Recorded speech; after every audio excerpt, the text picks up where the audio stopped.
It says The Lord of the Rings of Power completely falls off the Nielsen charts just 2 weeks after the season finale. Now, the reason that I wanted to cover this was also because the actor from the original Lord of the Rings trilogy says that it was a money-making opportunity, but there's more. So first we'll start with this. So Lord of the Rings of Power completely fell off Nielsen's top 10 charts just 2 weeks after the show's finale premiere. The show raked in 1.137 billion minutes and placed second in Nielsen's overall list behind The Watcher. They're talking about the original release of it here. So we're up here, and then we go down here and it says the series would completely fall off the charts a week after its season finale. Now, my question here is this. I still see articles. I'm going to point to this one specifically, and this is what I find the most interesting. This says, let me find it here.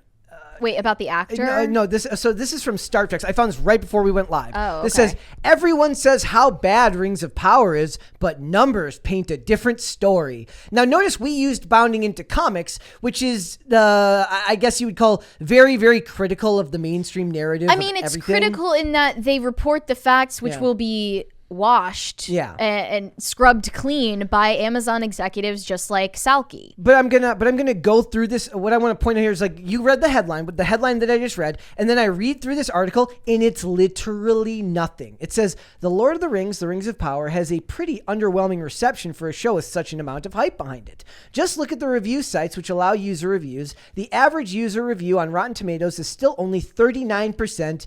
On IMDb, the show got less than terrible 6.9 out of 10, which is only still mediocre. That said, there is no question that The Rings of Power is a highly viewed show with few equals in terms of audience. Where is that evidence, I ask you? We've covered the questions of viewership recently, a large number of people who have liked it, so why the poor review scores? We're not going to take into account the allegations of review bombing by people who did not watch the series. You cannot prove that. That is just your assumption. Dude, you scumbag. I have so many friends that like Lord of the Rings. So some of them like The Hobbit, and I have not heard a single one say a positive thing about the show. So they talk here about the Rings of Power and basically how this is their streaming duel a bit between Rings of Power and House of the Dragon. The problem is House of the Dragon grew, Lord of the Rings leveled off and fell. And here's the thing. The budget was quadruple for Rings of Power, and the numbers infinitely fell, and all of these articles are smoke screens for what's actually going on, which is that nobody cares. Yeah, even if they hadn't had competitors like House of the Dragon or like Dahmer, I still don't think that they would have performed excellently. And also, I feel like this shows Netflix's strategy of promoting binge watching by just releasing an entire season at once is working out for them. Well, that was the most fascinating thing about Dahmer. Dahmer kept the attention long after the show had premiered. Like, we were still talking about it several weeks later. One of the reasons Disney releases things week by week is because it keeps it in the news cycle for a month or two. But Netflix also does like a hybrid version, and I only know some of them do, yeah. Yeah, where they release like 8 episodes and then one week and one the other week. Okay. So it says an alleged former senior executive at Amazon was talking about, this is where they talk about the show will succeed because the show has to succeed. So the question is, season 2, how are they going to rebuild the hype? There's no way to go back and do this a second time. You cannot recapture that promotion the second time unless you went. It's going to be in like 2024. Yeah. After that, it'll be 2025 by the time it's done. That's insane. Like, where was the thought process of putting the money up front for this and then not scheduling filming to be begun before season 1 is even out? Yep. I think the only way they can save this show is like Peter Jackson is gonna work on it, but they already have shut out Peter Jackson. I don't think that they've poisoned the well. There's bad blood now because they shut him out of negotiation and discussion. He wanted to give them advice. Yeah. He wanted to help them write the plot, and they ended communication with him instantly as soon as they hired those 2 showrunners. You know what unpoisons the well? Money? Copious amounts of it. But they already have spent copious amounts of money and it doesn't work. Money. There's no more where that came from. I think they're better off doing a full reboot.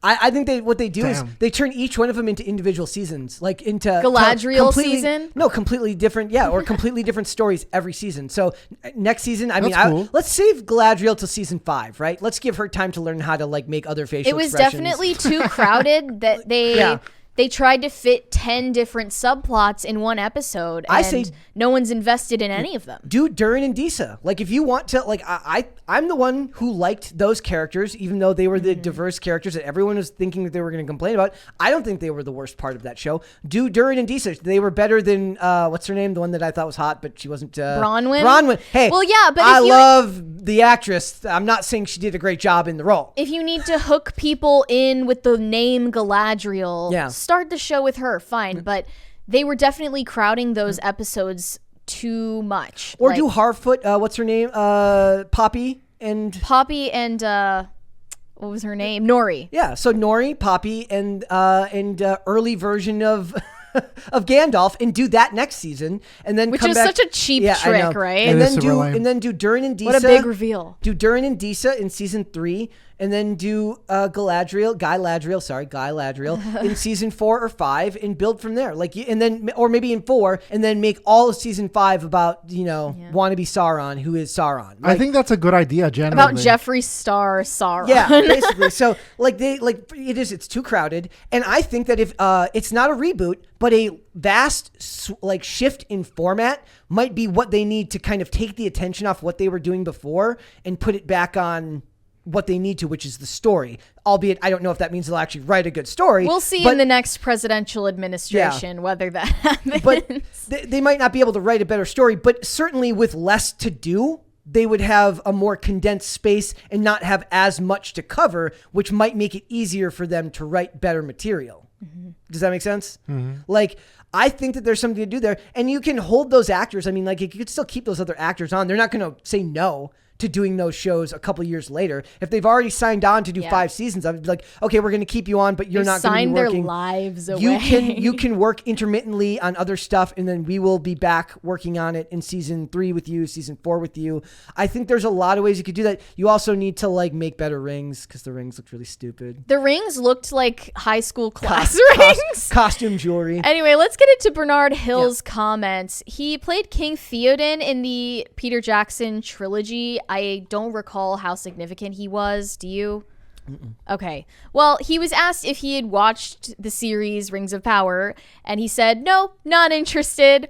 He continued, it's a money-making venture, and I'm not interested in watching that or being in it. Good luck to them and all that stuff, but it's not like the real thing. Do you think that? I mean, I feel like that's kind of like kind of shade. Like, it's Huge. not like, Well, it's okay, more than it's- shade. He's it's just not like- outright look, trashing them. the first, just because the original movies were really, really, really good, does not mean that they weren't money-making ventures. They're still money-making ventures. It's just that it puts story first ahead of money.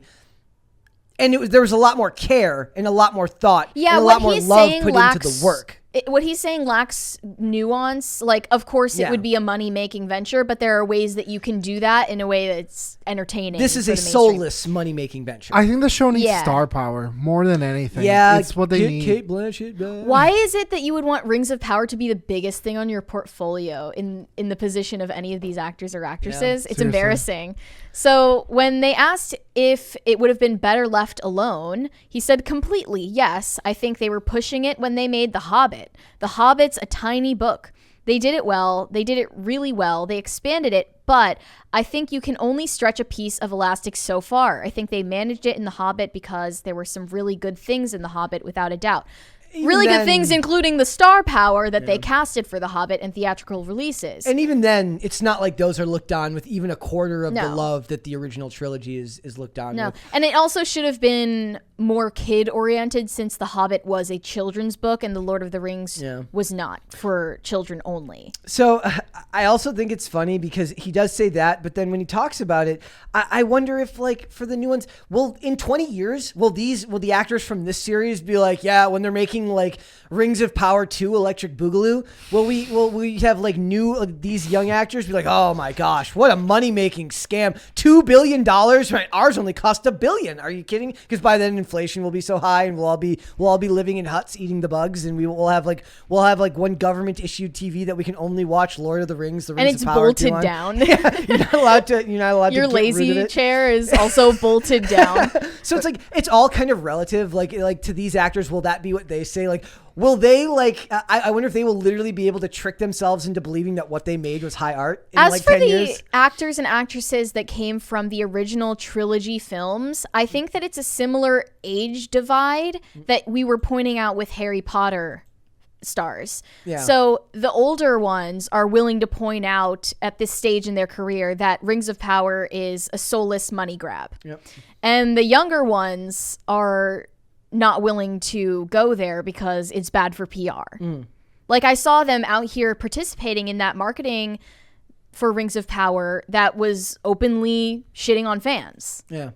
The people who aren't even involved in Rings of Power but were just asked to comment on it because I forget which exact actors they were. For which one? From the original trilogy, Yeah. they were participating in basically this hate campaign against the fan base. Oh. Because they were asked for comment. I love how we went from the customer's always right to the customer's a bigot and we hate you. But now Bernard is 77 years old. He's at a stage in his career now where he's willing to just say what he really thinks, Yeah. and it's lower stakes for him. Well, So that's- it's more honest. I always appreciate. I don't know that though. Like I this is like slightly off topic, but I do think that the kids today have just been raised different. I don't think that most of the kids that like when Emma Watson and Daniel Radcliffe and them say that stuff, I believe that they believe it. Like I do. They're Sure. young. They've been through the ringer as far as their Hollywood indoctrination. I believe that they believe it, and I think that the older actors have enough perspective to not necessarily fall into that trap. But their willingness to participate in the machine is because of that generational divide, I think. Yeah. So I mean, but you have more to think about, right? But even then, it's not like Daniel Radcliffe needs to keep working. He just believes it because he believes it. They have they've made their money. They don't need to keep working if they didn't want to. But it's very hard to stand on your They principles. probably if get those are- royalties. Well, probably they get a lot of their checks are vast. Remember when Ian The was Harry Potter? Yeah. People, Oh, yeah. Oh, yeah. Remember when Ian was talking about how he still he got checks for a commercial he did for like a year?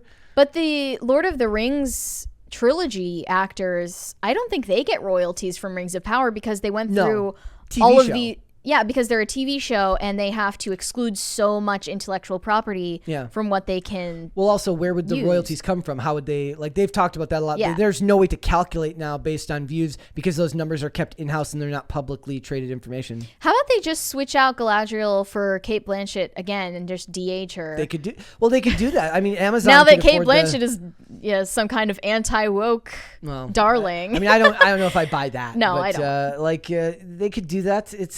I just don't want Morfydd Clark. Please not Morfydd Clark. Please, at least no horse I mean, riding. there's no nothing horse riding objectively scenes. wrong with her. It really was the script that Yeah. ruined it. Well, no, I don't think she knows how to make facial expressions.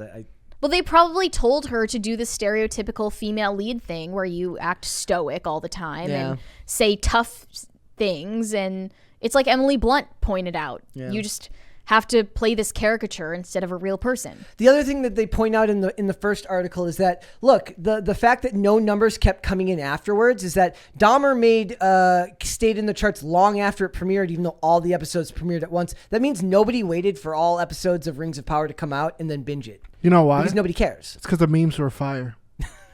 I'm not kidding. It was that because the Dahmer memes were fire, and there's a meme template of Dahmer's like, I told you we're gonna do this, and then you can blah. Like that meme Yeah. template's hot. What memes came from There Rings was of also Power? a lot None. of skits. What were the coming out Rings of of it. Power memes that weren't making fun Not of a the single show? one. There was There's a not a lot single- of like really like neutral to positive meme, like not positive like skits, but there was like a skit of like this guy who would just like he's like, I'm visiting my girlfriend. He's just like lurking in the basement of and he's dressed, he's got the Dahmer glasses. Like he had like a whole series of videos of him being like Jeffrey Dahmer, and those were played for laughs, but they're not negative of the show, but it draws attention to the show. Similar to the way there was a lot of TikTok uptick on TikTok when Spider-Man No Way Home came out. They got a lot of free press from people doing their own individual TikToks and marketing for the show for free through social media. And that's kind of like, they unfortunately have to take that into account now. How are we going to cross platforms to promote these shows? And Rings How of are we Power, going to write this script so that it can be Yeah. used as a soundbite in a TikTok? Rings of Power doesn't really, I mean, anything from Tolkien doesn't really lend itself No. to that because people don't have money to rent a horse to do a bunch of To awkwardly smile. To awkwardly smile. But it's like, it's going to affect writing in the future. I do kind of remember when Fast and Furious 9 came out and there was the really forced ad campaign where they were talking about like family and like every meme involved family and Vin Diesel. It's like, it was Vin Diesel fighting Harry Potter and it says, I'm defeating Harry Potter with family. And it was the most corporate meme I've ever seen in my entire life. And that's what it is now. There's nothing worse than corporate memetics. For like sure. somebody sent the other day the famous meme of the little girl cringing in the car seat or whatever, and it says you haven't gotten boosted, and it was from Pfizer, and I was just like, oh my freaking god, dude! Like, what is it? It's because they don't get the soul of the joke. Well, it will also like memes should be anti-corporate, if anything. It should be ruggedly individualistic in memetics. Birth control time. No, but Irreverent. Yeah. Why did the Wendy's account get it so well? The thing is, I think for memetics to be is like that's a fair point. Like, but maybe the company can only be like a certain size. Like, it was Well, only it because was they were her. the first to do it. Yeah. It's because now every single fast food is like, eat it, you stupid idiot. Like now every company is like a sassy lassie. it doesn't work. It's not genuine, I mean, your Astro World burger, you stupid worm. basically. Or I remember when Steakums would get into fights with Neil deGrasse Tyson on Twitter. That was a big thing. Like they would fight back and There forth. are exceptions. I mean, there's Radio Shack. Yeah, but that's not Radio Shack anymore. That's a guy who bought Radio Right. Shack, the name. Though that is really funny. I wonder if he's still going on. So I mean, is this something that they have to now consider? Like you have to be in a middle ground. Like we can't do fantasy shows that aren't Lord of the Rings because how are we going to turn fantasy shows about swords and sorcery into TikToks? That's just the downfall of culture and the downfall of media. But they've all integrated together, so everything's kind of combined. It's kind of awful, actually. I think if they had written a good script for Rings of Power, even if they didn't consider the TikTok potential, Yeah. it still could have been adapted, but because it was so soulless and just not human, Yeah. there was no way it could have been done. And that's why you can't make a meme out of it because it doesn't have a soul. Yeah. So because a meme essentially is the soul of the situation, the soul of the moment, the soul, what are you emphasizing? So because the little girl smirking as the building's burning is that whole listen, I don't care. But what are you gonna get with Rings of Power, and where are you getting it from a show where admittedly the people hate the source material, hate the writer, hate the fans? Is sorry, you can't. It's very hard these days. Maybe it's just the saturation of media, but all the stuff that I find great rewatch potential in is old. Except, I mean, there have been exceptions. I thought Reacher was fantastic. I watched Reacher through 2 or 3 times. Two times right away, and then a third time just for fun because I thought it was really, really good. I thought that Terminalist was really good, but I'm not going to rewatch it. I didn't think it had great rewatch potential, even though I do think I mean, it does mean that I'll be excited to watch the 3rd season. I'm watching The Peripheral right now. I'm watching each episode as it comes out, but I would never rewatch it. So even the stuff that's good isn't necessarily something that you want to rewatch, right? So that's a whole nother level you have to hit. Imagine that. Your Lord of the Rings, you can't just be good. You have to make something that Rings of Power, it can't just be good. It has to be something that people want to go back and rewatch through. How do these movies end up making $1 billion? They don't make it by every single person going to see it being a different person. People go back and watch movies a second time. There's actually a big gap there between serviceable, bad, okay, serviceably good, and then available for rewatch. I feel that that's the bar, the absolute bar you want to hit, and almost nobody hits that these days. I can't even remember the last movie I rewatched. Yep. Thanks for watching this clip, guys. If you want to see full episodes or follow us on social media, links are in the description below. Bye. Bye.